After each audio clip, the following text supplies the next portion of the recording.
हाल ही में US president Donald Trump ने gulf of Mexico का नाम चेंज करके गल्फ ऑफ अमेरिका रखने की बात कही है। इसकी प्रोसीजर और पॉसिबिलिटीज को समझने से पहले आइए समझते हैं गल्फ ऑफ मेक्सिको के नेम की हिस्ट्री। गल्फ ऑफ मेक्सिको के सदर्न और वेस्टर्न बॉर्डर पर मेक्सिको है। इस ज्योग्राफिकल प्रॉक्सिमिटी के कारण स्पेनिश एक्सप्लोरर्स ने अपने एक्सपेडिशंस के दौरान इस गल्फ का नाम गल्फ ऑफ मेक्सिको रखा और ऑफिशियली इस गल्फ का नाम कॉलोनियल पीरियड में यूरोपियन कार्टोग्राफर्स ने अडॉप्ट किया था। अंटिल 1845 इस गल्फ पर मैक्सिको की सोवरेनिटी थी, बट 1845 में यूएस ने टेक्सास को कैप्चर कर लिया और इसके साथ ही मैक्सिकन अमेरिकन वॉर शुरू हुए। यह वॉर्स 1846 से 1848 तक चले और इन वॉर्स के खत्म होने पर मेक्सिको की 50% से ज्यादा टेरिटरी पर यूएस ने कब्जा कर लिया था और इस एरिया में कैलिफोर्निया, नेवादा एंड एरिजोना जैसी सिटीज भी शामिल हैं। और इन वॉर्स के बाद ही रियो ग्रांड को यूएस और मेक्सिको की सीमा बनाया गया। गल्फ ऑफ मेक्सिको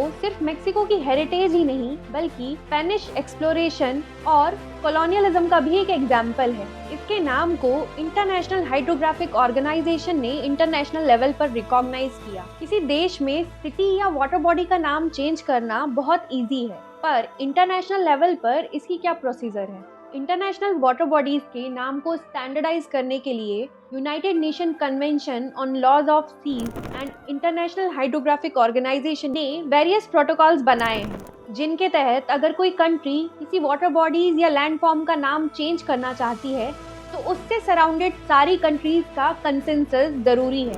यह पहली बार नहीं हुआ कि कोई कंट्री किसी इंटरनेशनल वाटर बॉडी या लैंडफॉर्म का नेम चेंज करने की कोशिश कर रही है, बल्कि इससे पहले पर्शियन गल्फ का नाम चेंज करके अरेबियन गल्फ करने की मांग की गई थी। तो जब तक कि गल्फ ऑफ मेक्सिको के सराउंडेड सारी कंट्रीज कंसेंसस के साथ उसके नए नाम से एग्री नहीं होते, तब तक उसका नाम चेंज नहीं किया जा सकता।